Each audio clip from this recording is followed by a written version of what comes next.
పరిస్థితి దారుణంగా ఉన్నటువంటి సిచ్యువేషన్ మనం చూస్తా ఉన్నాం. ఇక్కడ బీజేపీకి సంబంధించి కావచ్చు, అదేవిధంగా బజరంగ దళకి సంబంధించి కావచ్చు, చాలా మంది రావడం జరుగుతున్నారు. అందరూ కూడా అసలు హిందూ సంఘాలు అన్ని కూడా ఇక్కడ రావడం జరిగింది.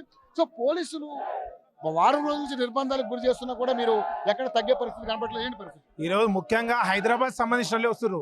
రేపటి నుంచి రాష్ట్ర వ్యాప్తంగా ప్రతి మండల కేంద్రం, జిల్లా కేంద్రం నుంచి కూడా మేము పిలుపుని ఇస్తున్నాం. ఈ రోజు అమ్మవారి విగ్రహం పెట్టే వరకు మేము ఊరుకునే లేదు. ఈ రోజు వెంటనే స్థానిక ఎంఆర్ఓ అనితారెడ్డిని సస్పెండ్ చేయాలి.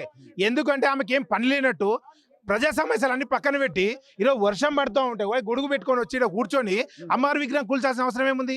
ఈరోజు ఓవైసీ కాలేజీ కూల్చడానికి ఎందుకు ముందుకు వదలరు మీరు? ఈరోజు రంగనాథ్ గారు మానవతా దృక్పథంతో వదిలేస్తున్నామని చెప్తుండు. ఇక్కడ అమ్మవారి విగ్రహానికి మానవతా దృక్పథం కనిపించలేదా? ఈరోజు 80 సంవత్సరాలుగా ఇక్కడ ఉన్న యాదవులు కావచ్చు, చుట్టుపక్కల ఉన్న వాళ్ళందరూ కూడా వాళ్ళ సమస్యలు వస్తే అమ్మవారికి చెప్పుకుంటారు. వాళ్ళ సమస్యలు కనిపించలేవా? వాళ్ళ భక్తి కనిపించలేదా నీకు? ఈరోజు రియల్ ఎస్టేట్ దందాలకు అలవాటు ముఖ్యమంత్రి ఆ భూమి మొత్తం ఆశపడి ఎవరికో కొమ్ము కాస్తున్నావా? ఈరోజు ఎంఐఎం పార్టీ వీళ్ళకు భయపడుతున్నావా? ముస్లిం సోదరులకు భయపడుతున్నావా? ఇదే విధంగా ఒక చర్చ్ ఉంటే కూలగొడుతావా నువ్వు? ఒక మసీదు ఉంటే కూలగొడుతున్నావా? ఈరోజు హిందువుల ఓట్లతో గెలిచిన ముఖ్యమంత్రి ఈరోజు హిందువులు ఎంతో భక్తితో కొలుచుకునే పెద్దమ్మ తల్లి విగ్రహాన్ని కూలగొడతావా? వెంటనే వచ్చి ముఖ్యమంత్రి గారు క్షమాపణ చెప్పాలి. హిందూ సమాజానికి క్షమాపణ చెప్పాలి.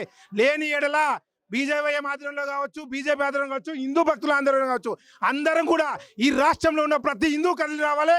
ఈ రోజు ఈ బంజారా హిల్స్ లో ఇదే విధంగా ఈ గల్లులన్నీ కూడా వేలాది మంది విద్యార్థులకు వచ్చి ఇక్కడ విగ్రహాన్ని పునరుద్ధరిస్తాం.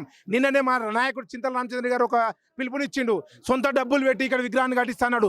భూమికి ఎంతో రెడ్డి కట్టు, విగ్రహానికి ఎంతో కట్టు, మేమే పెట్టి ఇక్కడ విగ్రహాన్ని నిర్మిస్తాం, మేమే పూజలు చేస్తాం. ఇది మేము ప్రభుత్వాన్ని ఒకటే డిమాండ్ చేస్తున్నాం. వెంటనే అనితారెడ్డి గారిని సస్పెండ్ చేయాలి.